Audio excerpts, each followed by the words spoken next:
पाकिस्तानी अवाम को ये कह के लारा लगाया कि जब मैं वजीर आजम बन जाऊंगा तो मैं बाहर के मुल्कों से लूटी हुई रकम पाकिस्तान वापस लेके आऊंगा और मुल्की खजाने को फायदा पहुंचाऊंगा। लेकिन जब वजीर आजम बन गया तो किया ये कि जब बरतानिया ने मलिक रियाज की लूटी हुई रकम जो है उसको फ्रीज करके पाकिस्तानी हुकूमत को इंदिया दिया कि जी आपकी ये रकम है और हम आपको वापस कर रहे हैं, तो बजाय इसको पाकिस्तान के खजाने में मंगवाने के इसको मंगवाया सुप्रीम कोर्ट के उस अकाउंट में जो कि बनाया गया था मलिक रियाज से जुर्माना लेने के लिए। इसके बदले में तोहफतन मलिक रियाज साहब ने दिया इमरान खान साहब और उनकी बेगम बुशरा बीबी को अल कादर ट्रस्ट की जो जमीन है हजारों एकड़ की, वो तोहफे के तौर पे दी, जैसे पहले वो हीरे की अंगूठियां दिया करते थे।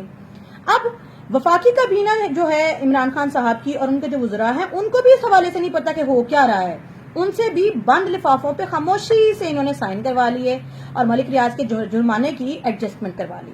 एक और मजे की बात बताती हूँ कि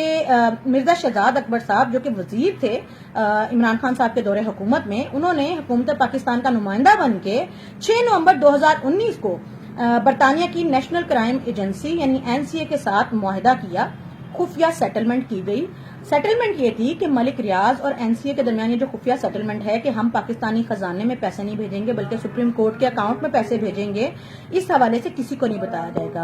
अब नैब का केस यही है कि वो कहते हैं कि इमरान खान साहब ने अपनी काबीना के साथ मिलकर मुल्की खजाने में पैसे जमा करवाने की बजाय मलिक रियाज को देने का मंसूबा बनाया है।